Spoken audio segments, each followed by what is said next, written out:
கர்த்தருடைய பரிசுத்த நாமம் மகிமைப்படுவதாக. தெய்வ பிரசன்னத்துக்கு முன்பாய் வந்திருக்கிற உங்கள் ஒவ்வொருவரையும் ஆண்டவர் ரட்சகருமாய் இருக்கிற இயேசுவின் நாமத்தினாலே உங்களை அன்போடு கூட வாழ்த்துகிறேன், ஆசீர்வதிக்கிறேன். தேவன் தாமே உங்கள் இருதயத்தின் எண்ணங்கள், வாஞ்சைகள் எல்லாவற்றையும் அறிந்திருக்கிற தேவன் தக்க பலனை கொடுத்து உங்களை இன்னும் நிறைவாய் ஆசீர்வதிப்பார் என்று மனதார உங்களை வாழ்த்தி ஆசீர்வதித்து செய்திக்குள்ளாய் கடந்து போக விரும்புகிறேன். சங்கீதத்திலிருந்து ஒரு வசனத்தை வாசிக்கலாம். சங்கீதத்தின் புஸ்தகம் 22ஆம் சங்கீதம் 20வது வசனத்தை வாசிக்கலாம். சங்கீதத்தின் புஸ்தகம் 22ஆம் சங்கீதம் 20வது வசனம். என் ஆத்துமாவை பட்டயத்திற்கும் எனக்கு அருமையானதை நாய்களின் துஷ்டத்தனத்திற்கும் தப்புவியும். இதிலே வாசிக்கிறோம், சங்கீதத்தில் தாவீது சொல்லுகிறார், என் ஆத்துமாவை பட்டயத்திற்கும் எனக்கு அருமையானதை நாய்களின் துஷ்டத்தனத்திற்கும் தப்புவி. இன்னைக்கு செய்தியின் தலைப்பே அருமையானதுதான். ஒரு அருமையான தேவ செய்தியை நீங்கள் அன்போடு ஆசையாய் கேட்கும்படி உங்களை உற்சாகப்படுத்துகிறேன். கர்த்தர் நாம் ஆராதிக்கிற தேவன் நல்லவர், நம்மோடு கூட பேசுகிற ஒரு தேவனை சேவிக்கிறோம். தாவீது இந்த சங்கீதம் 22 எழுதும்போது ஒரு அங்கலாய்ப்போடு எழுதுகிறது போல தெரிகிறது. ஏன் என்னை கைவிட்டீர் என்று ஆரம்பிக்கிறார். ஏன் தெரியுமா? 1 சாமுவேல் 23 நடந்த சம்பவத்தில் இந்த தாவீது இருக்கிறார். சவுல் இந்த பக்கம் மலையிலும் தாவீது அந்த பக்கம் மலையிலும் இருக்கிறார்கள். ஆகவே தாவீதுக்கு நினைக்கிறார், இனிமேல் நமக்கு தப்பிப்பதற்கு வாய்ப்பே இல்லை, எப்படியாகிலும் சவுல் இன்றைக்கு பிடித்து விடுவார் என்று ஒரு ஆதங்கத்தில் இருக்கும்போது கதறுகிறார். ஆண்டவரே, என் ஆத்துமாவை பட்டயத்திற்கும் எனக்கு அருமையானதை நாய்களின் துஷ்டத்தனத்திற்கும் தப்புவீம் என்று. அதனால தான் சொல்றாரு, நீ கைவிட்டது போல தெரியுதப்பா. ஐயோ, நீ கைவிட்டீங்களா? நீங்க பார்க்கலையா? சவுல் இன்னைக்கு பிடிச்சிருவானா? சவுல் இன்னைக்கு துரத்தி வர்றானே, என் ஜீவன் அவனுடைய கையில பிடிபட்டு போயிருமோ என்று சொல்லி அலறும் போது சொல்லுகிறார், எனக்கு அருமையானதை நீங்க தப்புவீங்க. இதே மாதிரி இன்னொரு சங்கீதத்தில் எழுதுகிறார் பாருங்க. சங்கீதத்தின் புஸ்தகம் 35ஆம் சங்கீதம் 17ஆம் வசனத்துல வாசிக்கிறோம், ஆண்டவரே, எதுவரைக்கும் இதை பார்த்து கொண்டிருப்பீர்? என் ஆத்துமாவை அழிவுக்கும் எனக்கு அருமையானதை சிங்க குட்டிகளுக்கும் தப்புவியும். இதுலயும் சொல்லுகிறார், எனக்கு அருமையானதை சிங்க குட்டிகளுக்கு தப்புவியும் என்று கேட்கிறார். தாவீதுக்கு உள்ளத்திருந்த ஒரு ஆதங்கம், எனக்கு அருமையானது நாய்களின் துஷ்டத்தனத்திற்கும் எனக்கு அருமையானது சிங்க குட்டிகளுக்கும் பலியாக போய்விடக் கூடாது என்று. உங்களுக்கு அருமையா இருக்கிற சுகம், உங்களுக்கு அருமையா இருக்கிற உங்கள் செல்ல பிள்ளைகள், உங்களுக்கு அருமையா இருக்கிற கணவன் மனைவி, உங்களுக்கு அருமையா இருக்கிற குடும்பம், உங்களுக்கு அருமையா இருக்கிற வேலை, உங்களுக்கு அருமையா இருக்கிற வருமானம், உங்களுக்கு அருமையா இருக்கிற சுகபலன் ஜீவன் எல்லாம் சிங்க குட்டிகளுக்கு, சத்ருவாகிய சிங்கத்திற்கு பலியாக போய்விடக்கூடாது, இரையாக போய்விடக்கூடாது. இதுல ரொம்ப நம்ம கவனமா இருக்கிறோம். தாவீது அதான் சொல்றாரு, எனக்கு அருமை, என் குடும்பத்துக்கு அருமையானதுன்னு சொல்லல, யாரோ ஒருவருக்கு அருமையானது சொல்ல, எனக்கு அருமையானதை சிங்க குட்டிகளுக்கு தப்புவியும் என்று கேட்கிறார். இது ஒரு ஜெபம், இது ஒரு விண்ணப்பம், ஒவ்வொரு நாளும் சொல்லி ஜெபிக்கிற விண்ணப்பம்.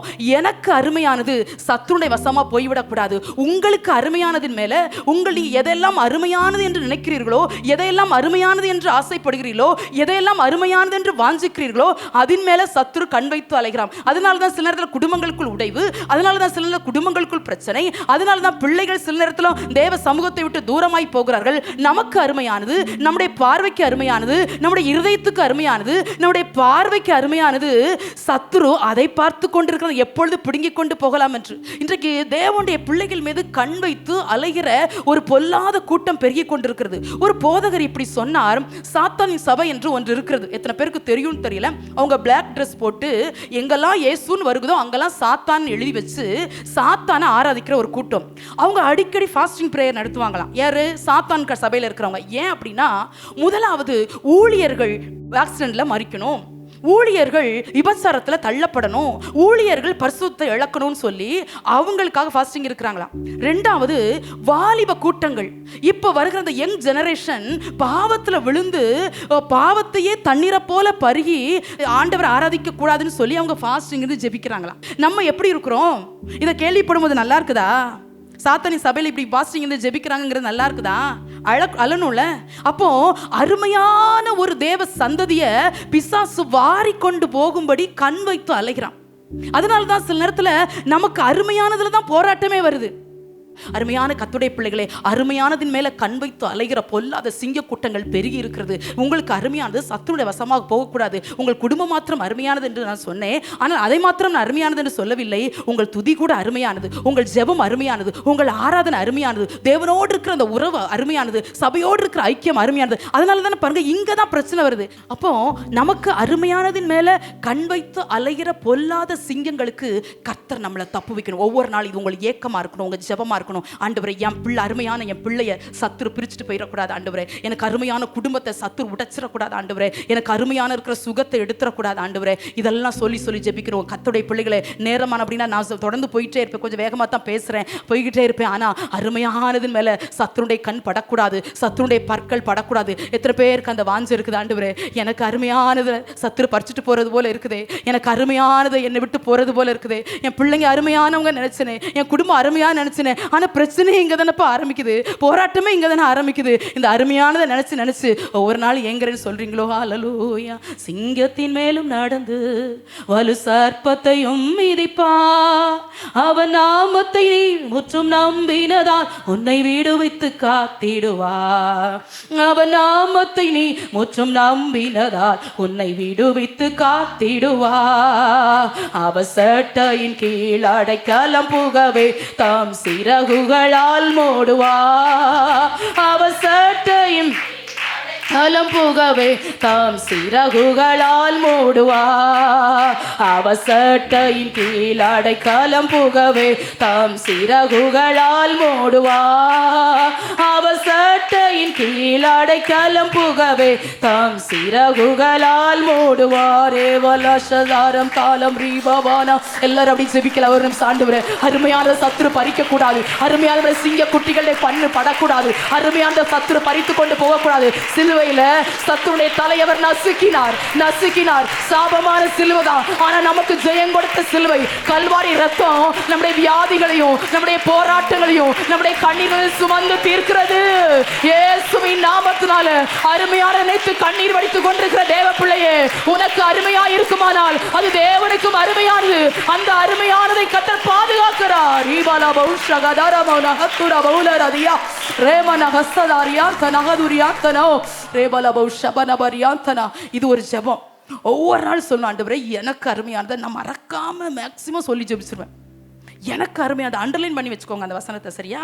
எனக்கு அருமையானதை சிங்கக்குட்டிகள் பறிச்சிடக்கூடாதுப்பா, சிங்கக்குட்டிகள் பறிச்சிடக்கூடாதுப்பா சொல்லி சொல்லி ஜெபிக்கணும். சிங்கத்தின் மேலும் நடப்பேன், நான் ஜெயம் எடுப்பேன், நான் வாழுவேன், நான் சத்ருவை மேற்கொள்வேன், நான் ஜெயிச்சு காட்டுவேன், நான் ஜெயிக்க பிறந்தவன், நான் ஜெயிக்க பிறந்தவள். ஆகவே சிங்கத்தின் மேலும் நடந்து பாலசிங்கத்தையும் வலு சர்ப்பத்தையும் மிதித்து போடுவாய். எல்லாம் போடுவேன் ஆண்டவரே, போடுவேன்.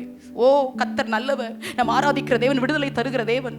நீங்கள் ஜெபித்து ஜெபித்து ஜெபித்து கர்த்தர் ஆராதித்து ஆராதித்து விடுதலை பெற்றுக்கொள்கிற ஒரு கூட்டமாய் மாற வேண்டும். அதனால தாவீது சொல்லுகிறார், ஏன்னா தாவீதுக்கு இந்த இடத்துல அப்படியே பிராணன் அருமையாய் தெரிந்தது. பவுல் ஒரு இடத்துல எழுதுகிறார், என் பிராணனை நான் அருமையாக எண்ணேன், என் ஓட்டத்தை சந்தோஷமாய் முடிக்க போறேன் என்று எழுதுகிறார். அவர் ஏன் அப்படி எழுதுறாருன்னா, அவர் ஊழியத்துக்காக ஓடுறாரு, அதனால தேவனுக்காக நான் ஓடுறேன், என் பிராணன் இப்ப அருமையா இல்லைங்கிறாரு.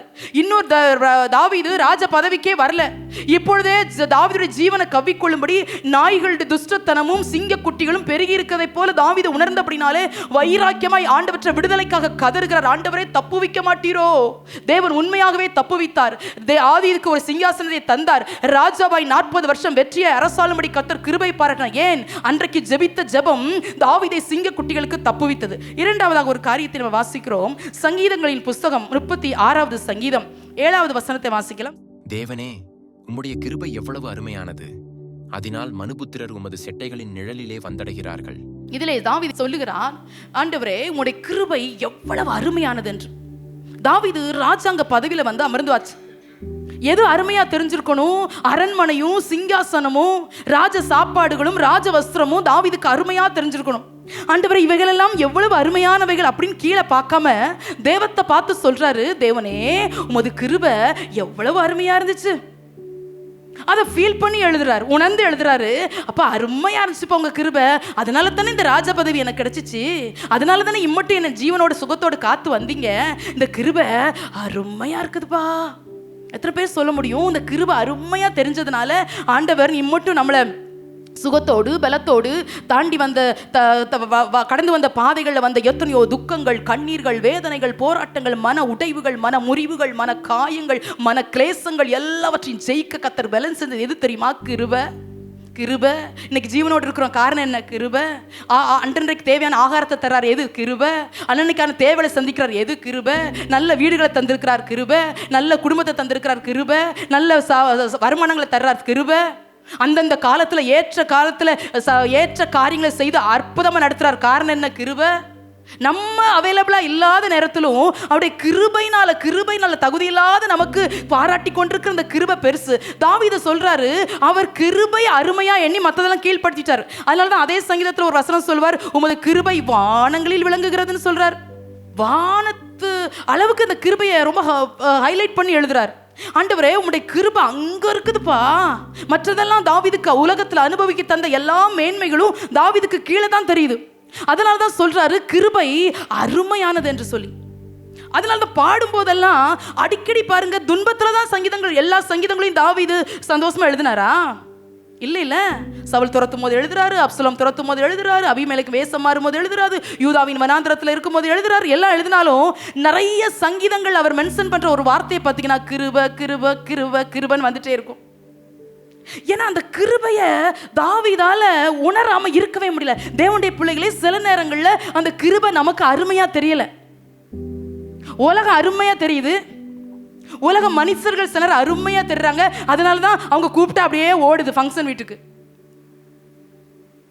இந்த கர்த்தரை ஆராதிக்க போறேன், ஞாயிற்றுக்கிழமை ஃபங்க்ஷன் வச்சா வர மாட்டேன்னு மூஞ்சுக்கு முன்னால சொல்லி பாருங்க, அடுத்தோட வந்து பத்திரிக்கை கொடுப்பானான்னு பாருங்க. ஓ, ஞாயிற்றுக்கிழமை வச்சிருக்கீங்களா, நல்ல வேலை வச்சுங்க, எங்களுக்கு லீவு தான், நாங்க குடும்பமா வாரோம். ஏன் அப்படின்னா, கிருபையை உணர்ந்த கூட்டம் இப்படி போகாது. கிருபையை உணர்ந்தவங்க பைத்தியக்காரத்தனமா ஆராதிச்சிருவாங்க. அதை அடிச்சு விரட்டினாலும் போங்க போங்கன்னு சொன்னாலும் போகாது. தாவீது அதை உணர்றாரு, கிருபப்பா கிருபப்பா, கிருபை அருமையா இருக்குதுப்பா. அதனாலதான் நான் சொன்னேன், எல்லா சங்கீதத்தை 150 சங்கீதங்கள்ல 50 சங்கீதங்களுக்கு மேல தாவீது எழுதின சங்கீதங்கள். எல்லா சங்கீதத்திலும் மறவாமல் தாவீது பதிவு பண்ணப்பட்ட ஒரு வார்த்தை என்பது கிருபை தான். அந்த கிருபை வந்து தாவீதை பாட வைக்குது, ஓட வைக்குது, தேவனை நாட வச்சுச்சு. அந்த கிருபை பெற்ற பாத்திரங்களா மாறினா உங்களால சும்மா இருக்கவே முடியாது. தேவனுக்காக எதையாவது செய்யணுங்கிற ஒரு துடிப்பு இருந்துகிட்டே இருக்கும்.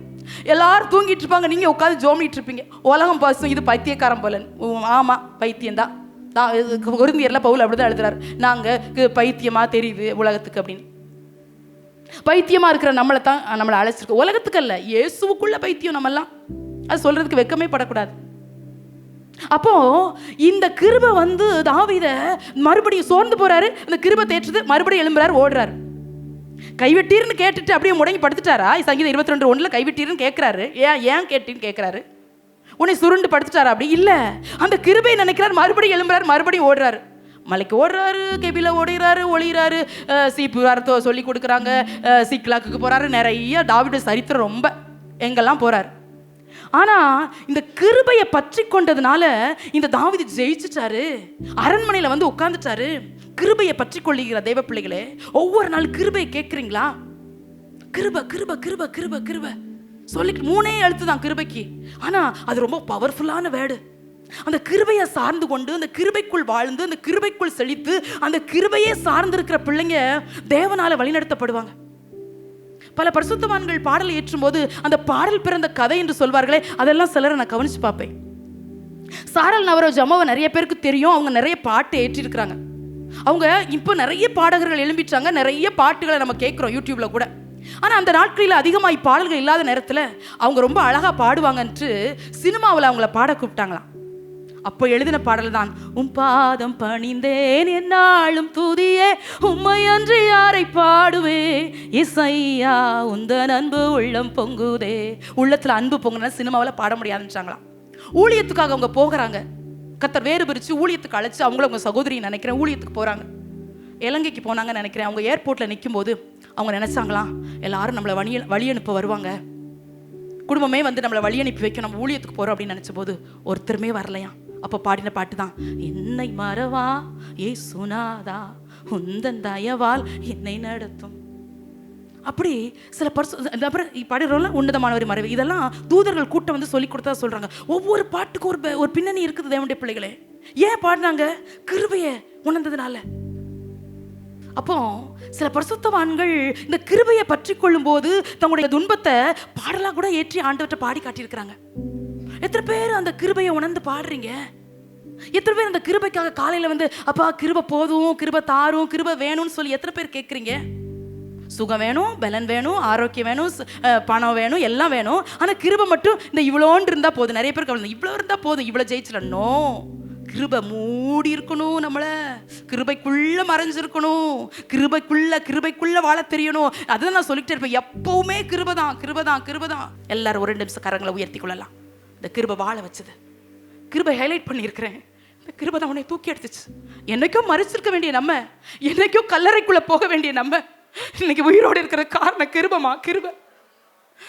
ஓ கிருபையே, தேவ கிருபையே, தேவ கிருபையே, தேவ கிருபையே, கிருபையே, தேவ கிருபையே, தேவ கிருபையே, தேவ கிருபையே, கிருபையே, தேவ கிருபையே, தேவ கிருபையே, தேவ கிருபை. இந்த கரங்களை தட்டி அந்த கிருபைக்காக, நல்ல கிருபை. ஓ நம்மளை வாழ வைத்தது, நம்மளை தூக்கி எடுத்தது, நம்மளை தூக்கி சுமந்தது, இந்நாள் வரைக்கும் பாதுகாத்தது, நம்முடைய தேவைகளை சந்தித்து வருகிறது. அந்த நல்ல கிருபையை பற்றிக்கொள். கர்த்தர் இன்னும் கூட உங்களை உயர்த்துவார், ஆசீர்வதிப்பார். அல்லேலூயா. சத்தம் ஒரு அல்லேலூயா சொல்லலாமா? அல்லேலூயா. அடுத்ததா ஒரு வசனத்தை வாசிக்கலாம். சங்கீதங்களின் புஸ்தகம் 49ஆம் சங்கீதம் 9வது வசனத்தை வாசிக்கலாம். அவர்கள் ஆத்தும மீட்பு மிகவும் அருமையாயிருக்கிறது, அது ஒருபோதும் முடியாது. சங்கீதத்துல வாசிக்கிறோம், அவர்களுடைய ஆத்தும மீட்பு அருமையா இருக்கிறது, அது ஒருபோதும் முடியாது. கிருபை அருமையானதுன்னு சொன்னேன், அவர் நம்ம சிங்கக்குட்டிகளுக்கு பாதுகாப்பது அருமையானதுன்னு சொன்னேன். ஆனா இங்கே வாசிக்கிறோம், தாவீது சொல்லுகிறார் அவர்களுடைய ஆத்தும மீட்பு அருமையானது என்று. எல்லாருக்குள்ள ஒரு ஆத்துமா இருக்கிறது, உள்ளான ஒரு மனுஷன் உள்ளுக்குள் வாழ்ந்து கொண்டிருக்கான், அவன் தான் ரியல் மேன். வெளி பார்க்கிறது போலிதான். இந்த தேகம் அழியும் கூடாரம், இதை நம்பி யார் பிழைப்பார் அப்படின்னு பாடுற மாதிரி ஒரு நாள் அடக்கம் பண்ணிடுவாங்க. மண்ணுக்கு மண்ணாக, புழுதிக்கு புழுதியா, சாம்பலுக்கு சாம்பலா இந்த சரீரம் மண்ணுக்கென்று விதைக்கப்பட்டுரும். நம்முடைய ஆத்மா மீட்பை நினைச்சு யாருமே கவலைப்படுறதில்ல. நம்முடைய ஆத்மாவை நினைச்சும் சிலர் நம்ம கவலைப்படுறதில்ல. நம்முடைய வீட்டில் ரட்சிக்கப்படாதவங்க நினைச்சும் கவலைப்படுறதில்ல. நம்ம சுற்றிலும் ஒரு ஆத்துமாக்கள் மீட்கப்படாம இருக்குது, அதை நினைச்சும் சிலர் நம்ம கவலைப்படுறதில்ல. இப்ப பாவம் தண்ணீரை போல பெருகிட்டு.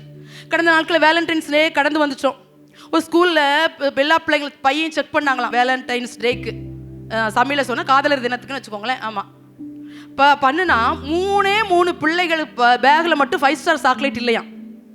எல்லா பிள்ளைகளுக்கு பையிலையும் கிட்கட் இருக்குது, மஞ்ச் இருக்குது, 5 ஸ்டார் இருக்குது, என்னெல்லாமோ இருக்குது உள்ள.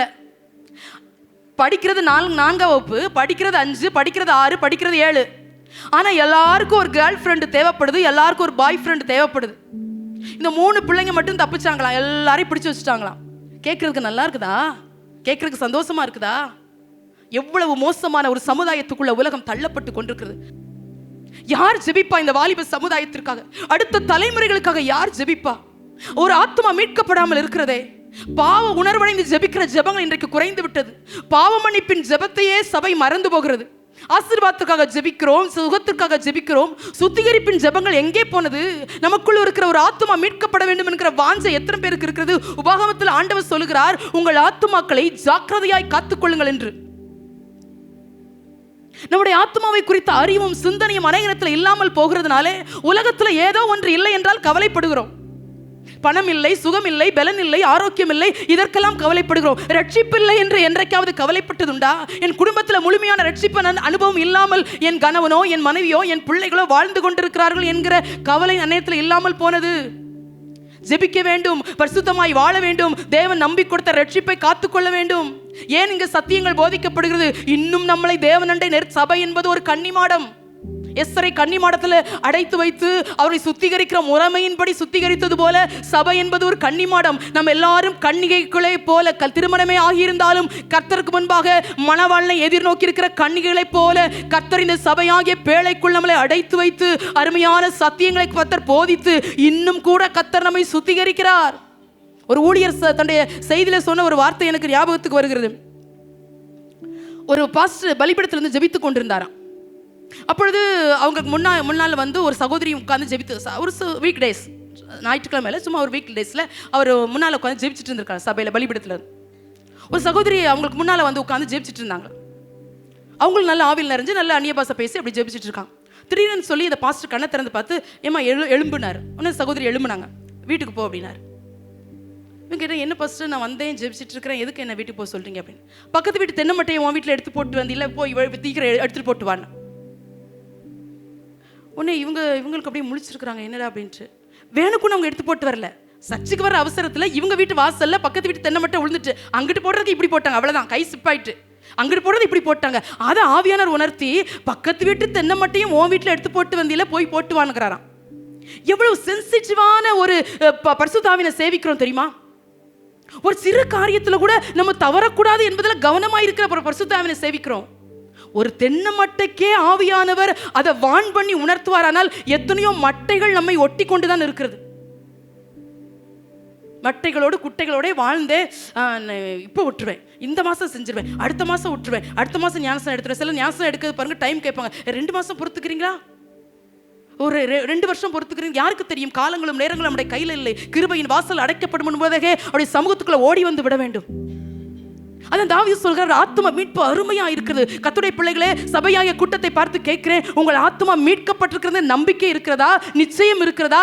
பாவ மன்னிப்பு நிச்சயத்தை பெற்றுக் கொண்டிருக்கிறீர்களா? இன்றைக்கு எக்கால சத்தம் கேட்டாலும் நம்முடைய காதுகளை தொனிக்குமா? நாம் பரலோகத்துக்கு போவோமா? பவுல் சொன்னது போல எக்காலம் தொனிக்கும், அப்பொழுது ஒரு நிமிஷத்துல ஒரு இமைப்பொழுதுல நாம் எல்லாரும் மறுவமாக்கப்படுவோம் என்கிற சத்தியத்தை கேட்டிருக்கிறோம், அறிந்திருக்கிறோம். ஆனால் அது நம்முடைய வாழ்க்கையில நடக்குமா என்று கேட்கிறேன். உங்கள் ஆத்துமா மீட்கப்படாமல் இருக்குமானால், எதையோ ஒன்றை விட்டு விடாமல் இருப்பீர்களானால், ஏதோ ஒரு பாவத்தோடு, அந்தரங்க பாவத்தோடு போராடி கொண்டிருப்பீர்களானால், இதே அனுக்கிரக காலம், இதுவே ரட்சணிய நாள். இன்றைக்கே நீங்கள் இந்த கிருபையின் காலத்துல தேவனண்டை வந்துவிடும்படி ஆவியானவர் உங்களுக்கு ஆலோசனை சொல்லுகிறார். உங்கள் ஆத்துமா மீட்பு அருமையானது. உலகத்துல எதையெல்லாம் அருமையாய் பார்த்திருக்கலாம், ஆனால் நான் சொல்லுவேன், ஒரு குடும்பத்திற்கு அருமையானது எது தெரியுமா? ரட்சிப்பு. ஒரு தகப்பனும் தாயும் எழுமி நின்று சொல்ல வேண்டும், என் பிள்ளைகள் ரட்சிக்கப்பட்டிருக்கிறார்கள், என் மருமக்கமார் ரட்சிக்கப்பட்டிருக்கிறார்கள், என் பேரம்பேத்திகள் எல்லாம் ரட்சிக்கப்பட்டிருக்கிறார்கள். இதைவிட ஆனந்த சந்தோஷம் எது? இன்றைக்கு எக்கால சத்தத்தை கேட்டாலும் என் குடும்பம் ஆண்டவர் அண்டை பரலோகத்துக்கு ஏறி போகும்ங்கிற நம்பிக்கையோடு எந்த குடும்ப தலைவனும் எந்த குடும்ப தலைவியும் குடும்பத்தை பார்த்து நம்பிக்கையோடு சாட்சி சொல்லுகிறார்களோ, அந்த குடும்பத்தின் ஆத்ம மீட்பு அருமையா இருக்கிறது. தேவனுடைய பிள்ளைகளே, யாருடைய ஆத்மாவாகிய மீட்கப்படாமல் இருக்குமானால் கண்ணீரோடு ஜெபித்து அந்த ஆத்ம மீட்பை பெற்றுக்கொள்ளும்படி உங்களுக்கு அன்போடு கூட ஆலோசனை சொல்லுகிறேன். சங்கீதம் 139:17 தாவீது சொல்லுகிறார், உம்முடைய ஆலோசனைகள் எனக்கு எத்தனை அருமையானவைகள் என்று. நான் முதலே சொன்னேன், தாவீதுக்கு எதெல்லாமோ அருமையாய் தெரிந்திருக்க வேண்டும். ஆனால் தாவீது சொல்லுகிறார், உம்முடைய ஆலோசனைகள் எனக்கு எவ்வளவு அருமையானது. என்ன நடந்தாலும் தாவீதுடைய வாழ்க்கையில நெகட்டிவோ பாசிட்டிவோ எது நடந்தாலும் ஆண்டவற்றை போய் தான் ஆலோசனை கேட்கிறார். ஒவ்வொரு எல்லா சூழ்நிலைகளும் மனசலால் தள்ளப்பட்ட சூழ்நிலையா இருக்கலாம், தகப்பனும் தாயும் கைவிட்ட சூழ்நிலைகள் தாவீது வாழ்க்கையில வந்ததுண்டு. எல்லா சூழ்நிலைகளும் கூட தாவீது ஆண்டவற்றை போய் ஆலோசனை கேட்கிறாரு. நான் செய்யலாமா ஆண்டவரே? நான் போலாமா ஆண்டவரே? நான் பின் தொடரலாமா ஆண்டவரே? ஒரு இடத்துல கேட்பாரு, எப்ரோனுக்கு நான் போட்டுமான்னு கேட்பாரு. எல்லா சூழ்நிலைகளும் ஆண்டவற்றை ஆலோசனை கேட்கிறாரு. அவர் சொல்றாரு, எனக்கு ஆலோசனை அருமையா இருக்குதுப்பா. அருமையா இருக்குதா? கர்த்தருடைய வார்த்தை, கர்த்தருடைய வசனம், கர்த்தருடைய பாட்டு. எப்பவும் மைக் எடுத்து நின்று ஆண்டவர் அப்படியே ஆலோசனை சொல்லிட்டு இருக்க மாட்டாரு. ஒரு பாட்டு, ஒரு வசனம், நீங்க மறந்து போன வசனமா இருக்கலாம், இல்லைன்னா அடிக்கடி கேட்ட வசனமா கூட இருக்கலாம்.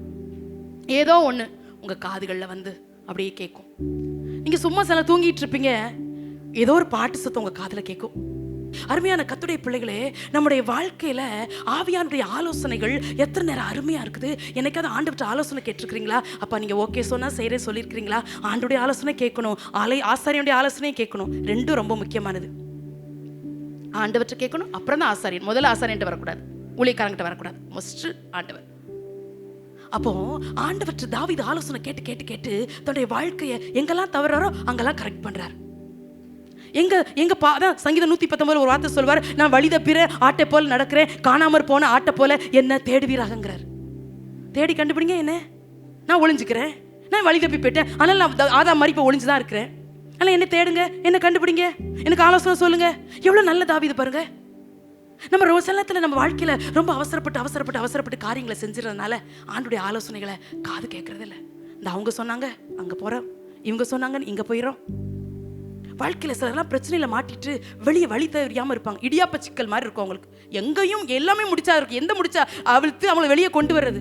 அப்போ நான் கேட்பேன், ஏன் இப்படி மாட்டினீங்கன்னா, இந்த அவங்க சொன்னாங்க வஸ்திரமா அதனால அப்படி. நோ, கர்த்தர் உத்தரவு சொல்றாரா? கர்த்தர் ஓகேன்னு சொல்றாரா? வசனம் தந்தாரா? பாடல் மூலமா பேசினாரா? வார்த்தை மூலமா பேசினாரான்னா ஓகே சொல்லி செய்யுங்க. அது திருமணமோ எதிர்காலமோ படிப்போ எதுவோ உங்கள் குடும்பத்தில் எடுக்கிற எந்த முடிவோ, ஆண்டவர் ஓகே சொல்லாததுக்கு ஒட்டக மாதிரி உள்ள தலையை நுழைச்சிட்டு வேதனைப்படாதீங்க, ரொம்ப கஷ்டமாகிரும். அதை நான் சொன்னேன்ல, ஒரு கதை கூட நம்ம சொல்லியிருக்கிறேன். ஒரு தகப்பனும் மகனும் ஒரு கழுதை வளர்த்தாங்களாம், வயசான கழுதை. அதனால இதை நம்ம மார்க்கெட்டில் போய் வித்துடலாம் அப்படின்னு சொல்லி கொண்டு போயிட்டு இருந்தாங்க. அப்போ அந்த ஊர்க்காரங்க சொன்னாங்களாம், ஏய் கழுதையை வச்சுட்டு எவனாவது நடந்து போவானாப்பா, 2 பேரும் கழுதையில் ஏறி போங்க. நான் உடனே 2 பேரும் ஜம்முன்னு ஏறி கழுதையில் உட்காந்துச்சாங்க. இப்போ போய்கிட்டு இருக்கு, கழுதை போய்கிட்டு இருக்கு. பக்கத்து ஊர்க்காரன் சொன்னானா, வயசான கழுதை மேலே 2 பேர் ஏறி உட்காரலாமாப்பா, ஒரு ஆள் உட்காந்துட்டு ஒரு ஆள் இறங்குனா. உடனே இவர் என்ன செஞ்சார், மகனை உட்கார வச்சுட்டு அப்பா இறங்கிட்டார்.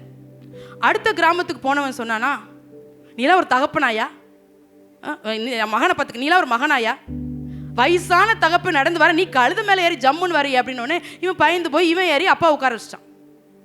அடுத்த கிராமத்துக்கு போனா அவங்க சொல்றாங்க, ஏய்யா நீலாம் ஒரு தகப்பனாயா, நீர் உட்காந்துட்டு அந்த பையனை போய் சின்ன பையனை போய் நடக்க விட்டு வர, உனக்கு அறிவு இருக்கா, பையனை உட்கார வச்சு நீ வர்றதை விட்டு இருக்கு, நீ உட்காந்துட்டு வரையா அப்படின்னு. கடைசியில் எனக்கு என்ன செய்யணும் தெரியல, 2 பேர் உட்கார்ந்தாலும் தப்பு, மகன் ஏறினாலும் தப்புன்னு சொல்லி 2 பேரும் இறங்கி கழுதையை தலையில வச்சு சுமக்க ஆரம்பிச்சிட்டாங்களா. அநேகர்கிட்ட ஆலோசனை கேட்டிங்கன்னா கழுதையை சுமக்க வேண்டியது வந்துடும். எப்படி கழுதையை சுமக்க ஆசையை, நமக்கு இருக்கிற பிரச்சனையே சுமக்க முடியல, பலவீனத்தை சுமக்க, கழுதையை வேற யார் சுமப்பா?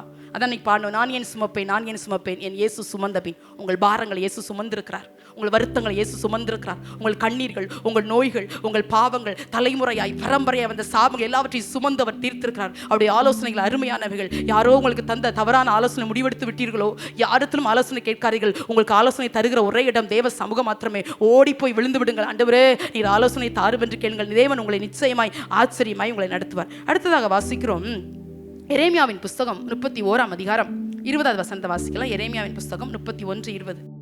எப்ராயீம் எனக்கு அருமையான குமாரன் அல்லவோ, அவன் எனக்கு பிரியமான பிள்ளை அல்லவோ, அவனுக்கு விரோதமாய் பேசினது முதல் அவனை நினைத்து கொண்டே இருக்கிறேன். ஆகையால் என் உள்ளம் அவனுக்காக கொதிக்கிறது, அவனுக்கு உருக்கமாய் இறங்குவேன் என்று கர்த்தர் சொல்லுகிறார். இதுல வாசிக்கிறோம், ஆண்டவர் சொல்ற எப்ராயிமை பார்த்து, எப்ராயிம் எனக்கு அருமையான பிள்ளை அல்லவோ, எனக்கு அருமையா. இந்த 12 கோத்திரங்களை பார்த்தாலும் இந்த எப்ராயிம் கோத்திரத்தை கர்த்தருடைய கண்கள் அருமையா பார்க்குது. அது ஆண்டு சொல்றாரு பாருங்க, எனக்கு அவனுக்கு விரோதமாய் பேசினது முதல். இப்போ ஆண்டவர் கோபத்துல எப்ராயிமை கடிந்து கொண்டார். அதான் சொல்றாரு அவனுக்கு விரோதமாய் பேசினது முதல் அப்படின்னு சொல்றாரு. இப்படி சொன்னாலும் எப்ராயிமுக்காக அவருடைய உள்ளம் ஏங்குதான், கொதிக்குதான். இந்த எப்ராயிமுக்கு சில உன்னதமான ஸ்தானங்களை கர்த்தர் கொடுத்திருந்தார். யார் எப்ராயிம்? யோசேப்போட மகன் எப்ராயிம். எப்ராயிமை மனாசேக்கு முன்ன வச்சு சேஷ்டபுத்திர பாகத்தை எப்ராயிம் கர்த்தர் கொடுத்துட்டாரு. ஆனா அந்த எப்ராயிம் கோத்திரம் தேவனை ரொம்ப கோபப்படுத்திட்டே வருது.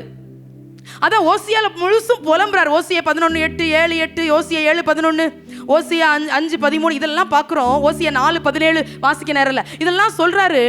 எப்ராயிம் விக்கிரங்களோடு இணைஞ்சிருக்கிறான், போக விடுங்கிறார். எப்ராயிம் திருப்பி போடாத அப்போங்கிறாரு. எப்ராயிம் பேதையான புறாங்கிறாரு.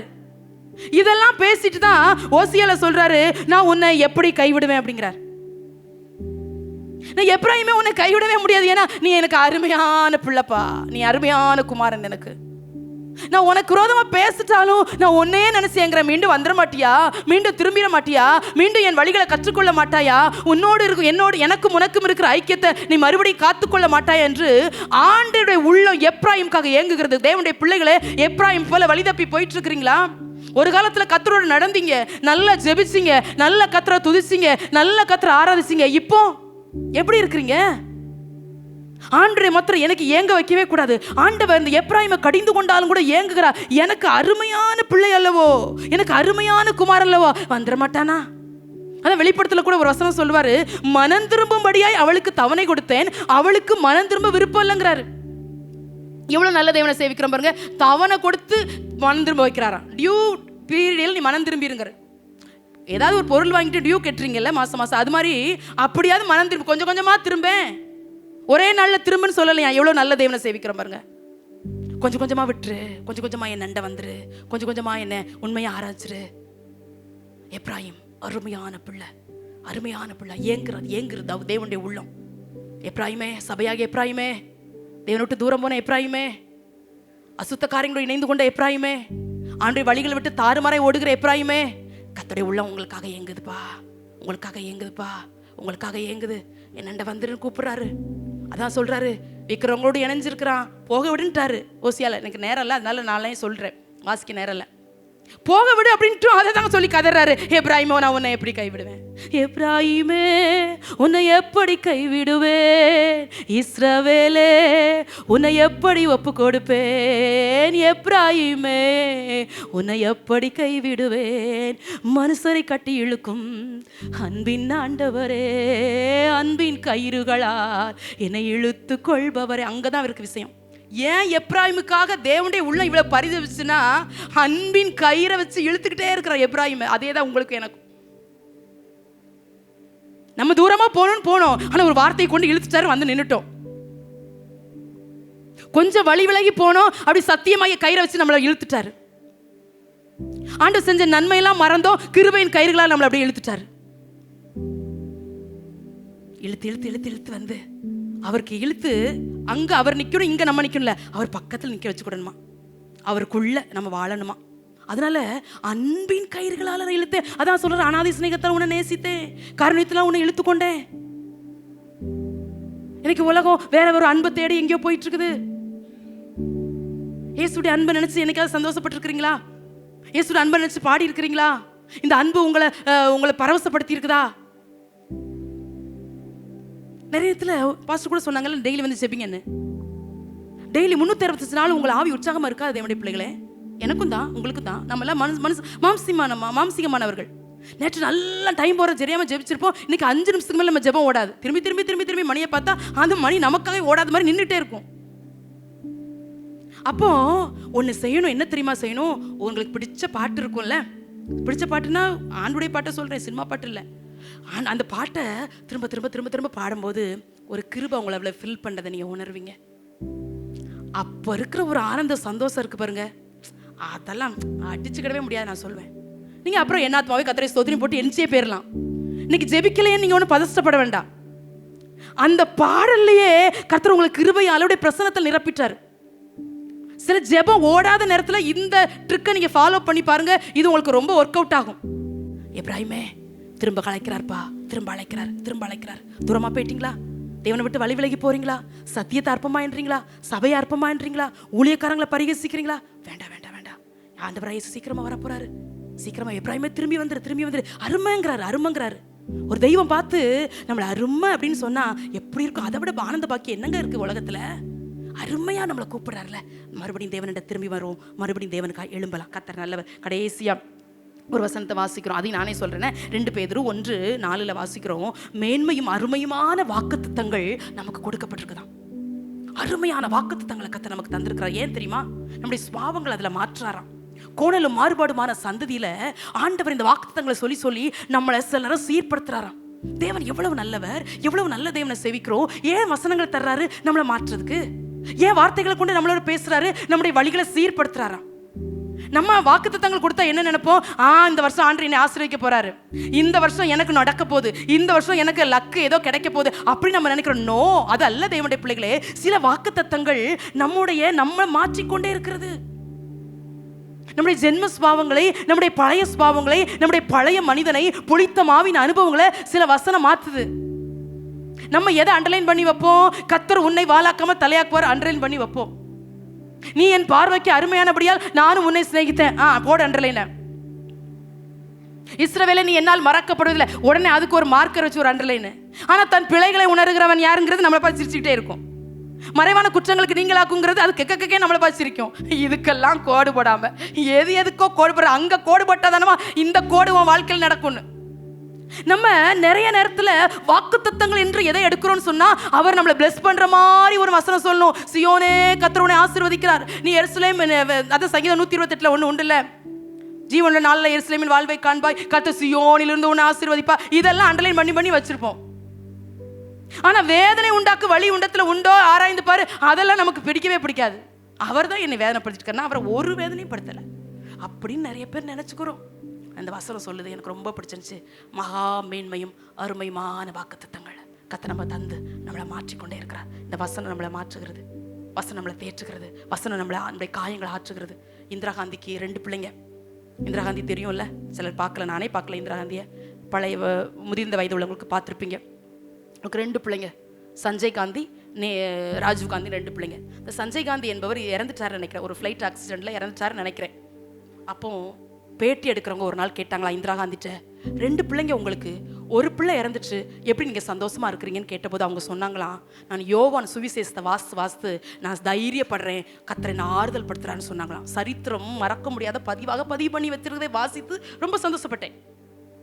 அதுக்காக அவங்க ஆண்டவரை ஏற்றுட்டாங்களா அதெல்லாம் எனக்கு தெரியாது, அதெல்லாம் எனக்கு தெரியாது. ஆனால் அந்த சுவிசேஷம் அவர்களை ஆறுதல் படுத்தி இருக்கிறது. இது கருப்பு புத்தகமாக இருந்தாலும் வாசிக்கிற அநேக இருதயங்களை இது வெள்ளையாக்கி கொண்டிருக்கிறது. இதுதான் உண்மை. இந்த வேதம் எத்தனை பேரை வாழ வைத்துக் கொண்டிருக்கிறது, எத்தனை பேரை பாவத்திலிருந்து மனம் திரும்ப வைத்திருக்கிறது. ஒரு தாயை குறித்து கேள்விப்பட்டேன், அவளுக்கு தாய்க்கு கண்ணு தெரியாது. ஒவ்வொரு காலேஜ் வாசலில் நின்று கொண்டு யோவான் சுவிசேஷத்தில் ஒரு வார்த்தை உண்டு, தேவன் தம்முடைய ஒரே பேரான குமாரனை விசுவாசிக்கிற எவனோன்னு சொல்லி அந்த வசனத்தில் கை வைத்து கொண்டு இதை வாஸ்து காமின்னு சொல்லுவாங்களா ஒவ்வொரு காலேஜ் முன்பா நின்று கொண்டு. உடனே அங்கே இருக்கிறவங்க ஏதோ பாட்டி கண்ணு தெரியாது அதனால வாசிக்க சொல்றாங்கன்னு வாசி காமிப்பாங்களாம். அப்படி வாசித்து அநேகம் பேர் ரட்சிக்கப்பட்டிருக்கிறாங்களாம்.